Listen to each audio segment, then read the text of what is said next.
बालेन शाह भन्ने एउटा पात्रले फेरि यहाँ लखड्दैछ अरे मेरो साथीहरू आतंकित हुनुहुन्छ। मैले उहाँलाई भनेको छु हरेक देशले सुकुम्बासीको समस्या समाधान गर्नुपर्छ। सरकारले बनाएको भूमिहीन के अरे भूमि व्यवस्था आयोगलाई यिनीहरूले खारेज गरे, सर्वोच्च अदालतले त्यसलाई उल्टाइदिएको छ, स्टे अर्डर दिएको छ। सुकुम्बासीहरूको व्यवस्थापन गर्नको निमित्त केपी ओलीको प्रधानमन्त्री कालमा बनेको भूमि आयोगले व्यवस्थापन गर्छ। त्यो बालेनले धेरै टाउको नदुखाएको छ। तिम्रो हिम्मतको विषय, तिम्रो तागतको विषय, तिम्रो क्षमताको विषय होइन त्यो। यस्ता ल्याङ्ने, यस्ता लाचार गृहमन्त्री भएको देशमा सुशासनको कल्पना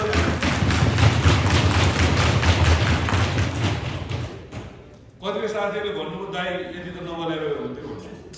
उनीहरूको उद्देश्य के थियो भने आन्दोलनको दौरानमा देउवालाई गम्भीर घाइते बनाउने केपी ओलीलाई शक्ति 5 मिनट ढिला भएको भए सायद केपी ओलीले बाँड्न सक्थ्यो।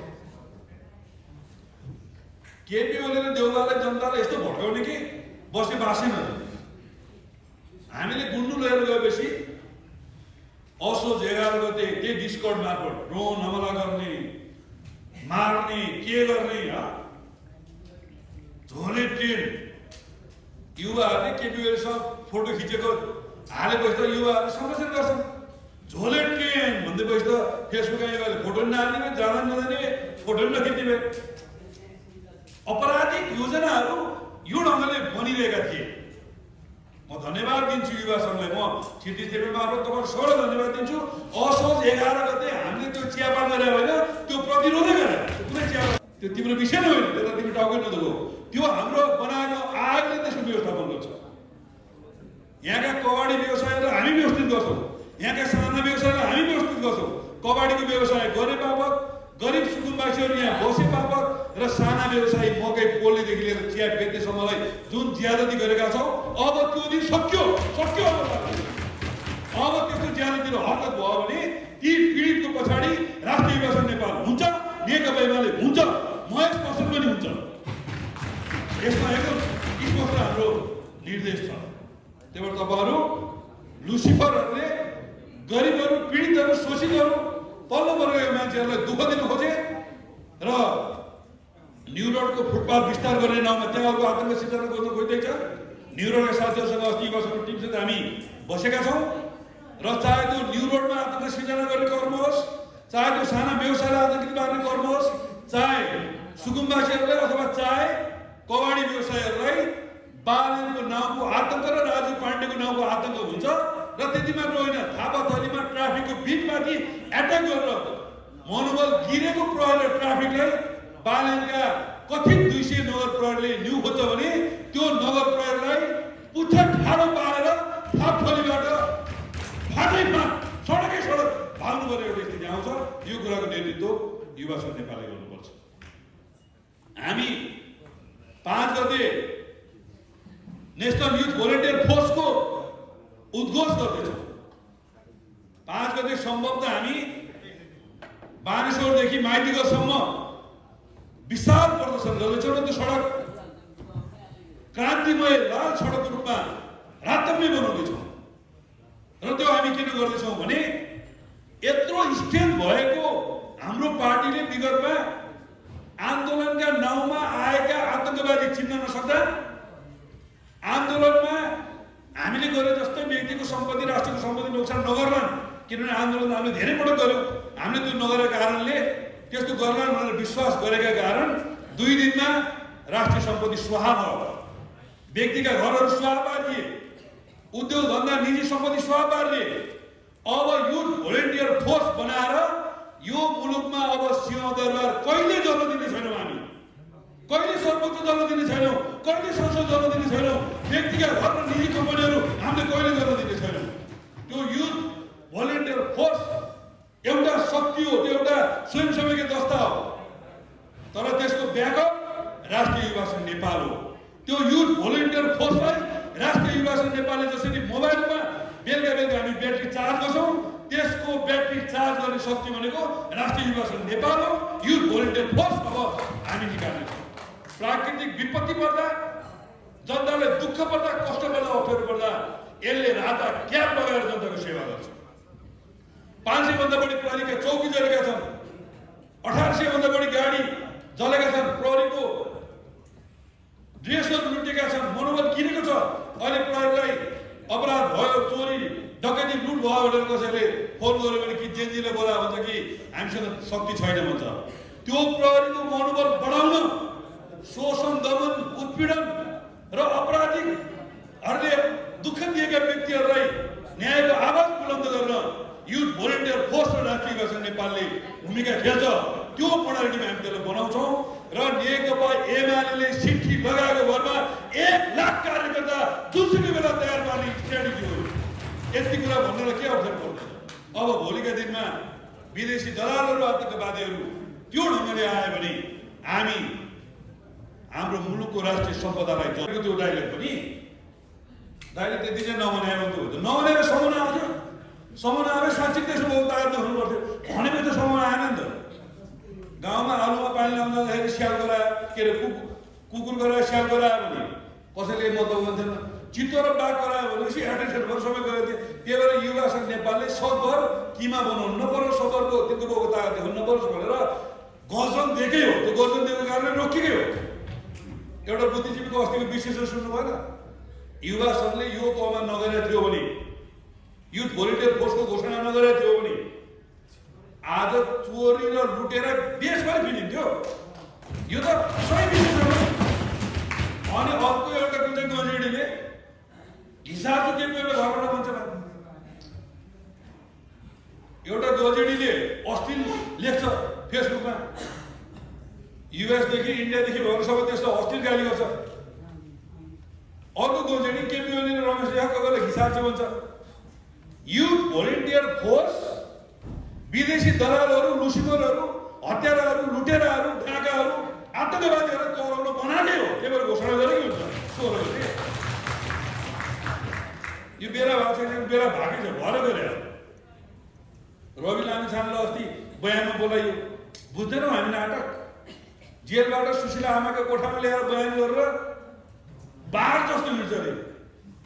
कतिवटा मुद्दा लागेको छ, कुलपक्षमा बसेको छ, सरकारको सेटिङमा आएको छ, अनि बाघ जस्तो हिँडेको छ।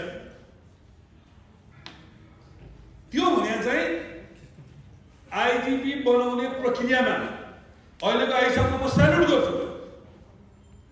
यो आन्दोलनमा बल प्रयोग गर्ने विधि के हो भन्ने कुरा जनताले उहाँले बुझाइदिनु भएको छ।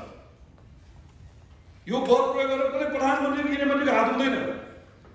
हामी पनि उद्यमी थियौँ। 46 सालमा कमल थापा लगाएर धेरैले कारवाही गर्नु पर्छ। आन्दोलनको पछि कुद्ने मान्छे हामी नै हो। त्यतिखेर हामी आन्दोलन गएको थिएनौँ। भन्दैहरू अगाउनु त पछि कुदेकै हो। कसैलाई कारवाही गर्नु हाम्रो पनि रिस उठेको थियो। आखिरमा आदेश दिन्थ्यो, त्यसले होइन रहेछ। यद्यपि त्यो पञ्चायत व्यवस्था थियो, 2.5 दिन थियो। 62-63 पछाडि त्यो आन्दोलनलाई दमन गर्ने ज्ञानेन्द्र साईका विरुद्ध अबै थियौँ हामी त। त्यो बेला भक्तपुरबाट आन्दोलनको निर्णायक आन्दोलन त त्यो हाम्रो नेतृत्व गरेर ल्याएका थियौँ। किशोरसँग शिक्षा बोलिहाल्यो, चलाइयो। बागडोर बसेका हौँ हामी, त्यहाँ पनि कारवाही भएन। अहिले प्रधानमन्त्री र गृहमन्त्रीलाई कारवाही गर्ने भनेर जुन नौटङ्की गरिएको छ, गौरी बहादुर कार्कीजी मेरो छिमेकी, मेरो जेठान दाई भन्नुभएको छ। उहाँप्रति मेरो सम्मान छ। उहाँ राम्रो मान्छे, असल मान्छे हो। तर जेएनजी आन्दोलन सन्दर्भमा उहाँले पहिल्यै फैसला सुनाउनु भएको थियो, पहिल्यै विचार सुनाउनु भएको थियो। केपी ओली, शेरबहादुर प्रचण्ड लगायतलाई कारवाही गर्छु भन्नुभएको थियो। त्यही भएर उहाँको आयोगलाई नेकपा एमाले मान्दैन। उहाँको आयोगमा बयान दिन चाहँदैन। हाम्रो अध्यक्षले भन्नुभएको कुरा यही हो।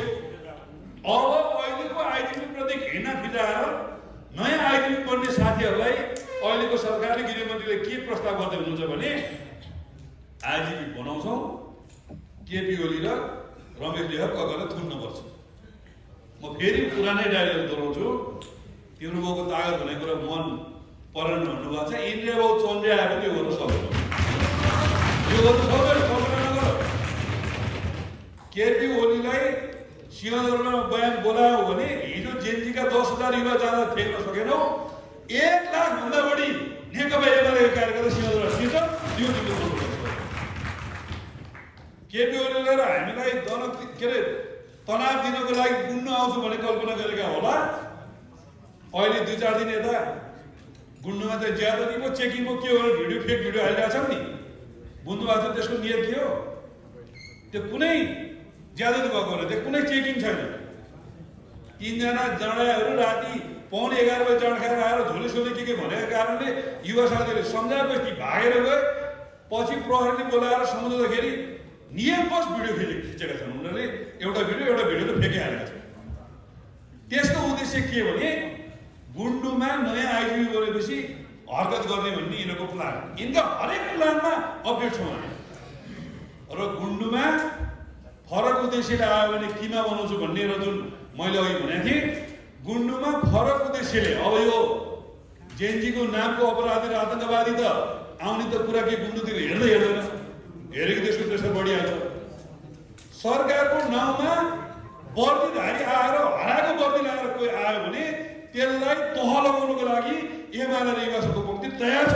यो तयारी हुनुको लागि तपाईँको सम्पत्तिलाई नष्ट हुन दिने छैनौँ र व्यक्तिका घरहरू र निजी सम्पत्तिहरूलाई नष्ट हुन दिने छैनौँ। उद्योगहरूलाई कल कारखानाहरूलाई अब हामी नष्ट हुन दिनेवाला छैनौँ। हामी लोकतान्त्रिक पद्धतिले विकास गर्नको लागि, विधिको शासनलाई स्थापित गर्नको लागि, दलीय व्यवस्थालाई अझ मजबुत बनाउनको लागि, प्रभावकारी बनाउनको लागि, भ्रष्टाचार नियन्त्रण गरेर सुशासन दिनको लागि, विकास र समृद्धिको लागि नेकपा एमालेका अध्यक्षले जे अडान लिनुभएको छ त्यो अडानलाई अझ प्रभावकारी बनाउनको लागि त्यो युथ भोलिन्टियर फोर्सको प्रयोग गर्नेछौँ। हामी 3टा काम सँगसँगै गर्छौँ। एउटा पार्टीको महाधिवेशन जो मङ्सिर 27, 28, 29 गते काठमाडौँमा हामी गर्दैछौँ, त्यसलाई भव्य बनाउँछौँ, त्यसलाई सभ्य बनाउँछौँ। त्यो दौरानमा भएका जागरण अभियानहरू र आन्दोलन कार्यक्रमहरू पनि प्यारल लैजाउँछौँ र आउँदो महाधिवेशनबाट विदेशी शक्तिहरू र राष्ट्रका हामीलाई घेराबन्दी गर्ने तत्त्वहरूलाई देखाउनेछौँ। फेरि पनि नेकपा एमालेको अध्यक्ष कमरेड केपी शर्मा ओली नै हो भन्ने प्रस्ताव अघि क्षितिजले राखिसक्नु भएको छ। राष्ट्रिय युवा सङ्घ नेपालले संस्थागत ढङ्गले राखेको प्रस्तावलाई हामी महाधिवेशनमा लैजानेछौँ र उहाँलाई अध्यक्ष बनाउनेछौँ। अबको हाम्रो पार्टी आन्दोलनको निमित्त ज्यान समर्पण गर्ने योग्यता, क्षमता र हैसियत बोकेका सबै कमरेडहरूलाई कार्यकर्ताले छनौट गर्नुहुनेछ र 101 राम्रा उत्कृष्ट साथीहरूलाई नेतृत्वमा लगाउनेछ र आन्दोलनलाई बेइमानी गर्ने, ढुकेर बस्ने, सधैँ गुटबन्दी गर्ने, काम नगर्ने, पार्टीको सधैँ कमजोर बनाउने प्रयत्न गर्ने साथीहरूलाई कार्यकर्ता पङ्क्तिले यसपालि साइडमा राख्नेछ र उत्कृष्ट कमिटी बनाउनेछ। यो कुरामा राष्ट्रिय युवा सङ्घ नेपालका साथीहरू 101 तपाईँहरू तर्फबाट प्रतिनिधि भएर आउने। यो तपाईँको निमित्त यो अधिवेशन एउटा गौरवको महाधिवेशन हो, किनभने नेकपा एमाले यस्तो एउटा पार्टी हो जसले 1200 सदस्य मध्ये 4 जना प्रतिनिधि छान्ने, 4 जना मध्ये 1 जना 40-90 का युवा अनिवार्य छान्ने निर्णय गरेको छ। यसको मतलब यसपालिको प्रतिनिधि मध्ये 1/4 युवा प्रतिनिधि आउने कुराको ग्यारेन्टी गरेको छ। यो बैठकबाट तपाईँले नेकपा एमाले धन्यवाद दिनुपर्छ, किनभने नेकपा एमाले नै जेएनजी आन्दोलनको बाँधलाई प्रतिनिधित्वको हिसाबमा सम्बोधन गर्ने पार्टी बनेको छ र हामी आउँदो महाधिवेशनमा यसलाई पुरा गर्दैछौँ। अब तपाईँहरूले हिजो हामीले प्रदेशमा 10%, जिल्लामा 15% र स्थानीय कमिटीहरूमा 20%, 40-90 का युवाहरूको प्रतिनिधित्व कुरा गरेका छौँ। यसपालिको केन्द्रीय कमिटीमा कति प्रतिशत 40% 90 का युवाहरूलाई लाने हो त्यो कुरा क्षितिज देवे मार्फत तपाईँहरूले यो बैठकको निर्णयबाट तपाईँले त्यहाँ लाउनुपर्छ। यसको लागि म तपाईँलाई त्यो अनुरोध गर्न चाहन्छु। यो बैठक पछाडि जेएनजी आन्दोलनले उठाएका मुद्दाहरू र विगतमा युवा सङ्घले उठाएका मुद्दाहरू, कोही नयाँ आन्दोलन उठाएको छैन। विदेशमा रहेका युवालाई भोटिङ राइट्स दिनुपर्छ भन्ने मुद्दा राष्ट्रिय युवा सङ्घ नेपालले उहिले उठाएको। म युवा सङ्घको अध्यक्ष हुँदै लाहानदेखि नै हामीले त्यो कुरा मुद्दा उठाएको। 16 वर्ष उमेर पुगेका युवाको मताधिकारको कुरा हामीले उहिले उठाएको। युवालाई कि रोजगार दिए कि बेरोजगार भत्ता दिए भन्ने हाम्रो उहिले मुद्दा हो। नेपालको युवा आन्दोलनको मुद्दा उठाउने सङ्गठन राष्ट्रिय युवा सङ्घ नेपाल हो। युवा बैंक हाम्रो कारणले के अरे युवा बैंक बनाउने हाम्रो कन्सेप्ट छ। युवा स्वरोजगार कोषको स्थापना गराउने कुरादेखि लिएर युवा नीति बनाउने, युवा परिषद बनाउने, युवा मन्त्रालय बनाउने कुरामा अतुलनीय योगदान राष्ट्रिय युवा सङ्घ नेपालले दिएको छ। जेएनजी भाइ बहिनीहरूले उठाएका मुद्दा सहित आउँदो महाधिवेशनमा युवा आन्दोलनका मुद्दालाई क्वाइन गर्ने जिम्मा तपाईँहरूको हो। त्यसो भएको हुनाले तपाईँले यो विषयलाई पनि यो बैठकबाट पास गरेर जानुपर्छ भन्ने कुराको सुझाव दिन चाहन्छु। र तपाईहरुले अर्को महत्त्वपूर्ण गर्नुपर्ने कुरा चाहिँ के छ भने आज टोल गाउँमा एउटा सुरक्षाको स्थिति कमजोर भएको छ, जनताको मनोबल गिरेको छ। त्यही भएर राष्ट्रिय युवा सङ्घ नेपालले टोल सुरक्षा समिति निर्माण गर्नुपर्छ। अघि मैले भनेको युथ भोलिन्टियर फोर्सलाई हामी स्थानीय तहसम्म लैजान्छौँ। भोलि नै हामी भन्दाखेरि हामी बसेर बसेर यसको विधानको खाका लोगो तयार गरेका छौँ। हाम्रो के अरे महासचिव महेश लगायत सहित एउटा टिम बनाएर हामीले जिम्मा दिएका छौँ र त्योभन्दा तल ओडा र टोलमा राष्ट्रिय युवा सङ्घ नेपालले त्यहाँको पार्टीसँग समन्वय गरेर टोल सुरक्षा समिति तपाईँले निर्माण गर्ने र कुनै पनि टोलमा अपराधिक गतिविधि अनावश्यक हरकत गर्न कामलाई रोक्ने र चोर डाका अपराधी लुटेर आयो भने उनीहरूलाई समाएर प्रहरीका बुझाउने। यो कुरा गरिरहँदा हामीले राज्यका षड्यन्त्र अभ्यास नगर्ने, हामी मुद्दा हेर्दैनौँ, फैसला गर्दैनौँ, हामी निवेदन बुझ्दैनौँ, हामी जनताको मनोबलमा काम गर्छौँ, जनताको दबाईको आवाज उठाउँछौँ, जनताको प्रतिरोधी क्षमता बढाउँछौँ र जनतालाई न्याय दिनुको निमित्त, जनतालाई साथ दिनुको निमित्त तपाईँले टोल सुधार समिति निर्माण गर्ने। त्यसै गरी अनेरा सोभियुका भाइ बहिनीहरूलाई तपाईँले सहयोग गर्ने। अनेरा सोभियुको भाइ बहिनीहरूले डिजिटल जेनेरेसन फोर्स हामीले यो जेजी नामलाई फेर्नुपर्छ भन्ने हाम्रो मान्यता छ। मैले धेरै ठाउँमा उदाहरण दिएको छु। घुमुवा प्रहरी भन्ने नेपाल प्रहरीमा धेरै बदनाम छ। प्रहरीले आफ्नो घुमुवा प्रहरी भन्न चाहँदैन। त्यही भएर यो जेजी पुस्ता धेरै बदनाम भएको छ यो आन्दोलनको ध्वंसले। त्यही भएर अब जेजी पुस्ता डिजिटल जेनेरेसन पुस्ता भन्यो हामीले पटनले पहिला घोषणा गरेर हामी बनाउँछौँ। यद्यपि उसले बनाएको छ भने त उसले मात्रै बनाएको। अब अनेरा सोभिका साथीहरूलाई समेटेर प्रत्येक टोलमा डिजिटल जेनेरेसन फोर्स निर्माण गर्ने, यसको लागि युवा सङ्घका नेताहरूले पहल गर्ने। यो दुईटा महत्त्वपूर्ण सङ्गठन त्यो के अरे मेटल डिटेक्सनबाट चेकिङको प्रोसेसबाट अगाडि बढेर विदेश जान्छ। अनि भारत अथवा अमेरिका, चाइना, बेलायत अब अन्य देशका राजदूतहरू भ्रमण गर्नु पर्यो भने यो जेएनजीको नाममा बनेको सरकारले उनीहरूलाई त्यही प्रोसेसबाट लान्छ, लाँदैन। यहाँ राजदूत बनेको मान्छे सम्बन्धित देशमा गएर विदेश सचिव बन्छ, के बन्छ, त्यसको मतलब यहाँको राजदूत भनेको सम्बन्धित देशको सहसचिव लेभलको मान्छे हो र हामीले त्यो विदेशी मुलुकको सहसचिव लेभलको प्रतिनिधिलाई भिआइपी ट्रिटमेन्ट गरिरहेका छौँ। फेरि त्यो गर्नुहुन्न भन्ने होइन मेरो धारणा। त्यो गर्नुपर्छ, त्यो हरेक देशले गर्छ। हामी पनि म एकचोटि कतार वर्ल्ड कप हेर्न जाँदाखेरि त्यहाँको दूतावासले मलाई पुरै भिआइपी कक्षसम्म एकदम राम्रो गाडीले स्वागत गरेको थियो। त्यो कल्चरै हो संसारमा। तर हामी के गर्दैछौँ, भूपू राष्ट्र गएर भूपू प्रधानमन्त्रीलाई चाहिँ नर्मल प्रोसेसबाट बेड, तुना, पर्स सबै फुगालेर मेटल डिटेक्सनबाट चेक गराइरहेका छौँ। अनि हाम्रो मुलुकको त्यसले हित गर्छ, हाम्रो मुलुकको सम्मान बढ्छ। अनि साथीहरू ठुला कुरा गर्नुहुन्छ, गाडी लिन्न एउटा मन्त्रीलाई 3टा गाडी चाहिन्छ। एउटा मन्त्री चढेको गाडी भने हतपति चढ्दैन, झन्डा हालेको हुन्छ। त्यो गाडी बिग्रियो ओऱ्यो किताब भने अर्को एउटा स्ट्यान्डमा गाडी हुन्छ। अति फर्मल कार्यक्रमलाई त एकदम राम्रो गाडी चाहिन्छ। अझ त्यो गाडी नचढ्ने हो भने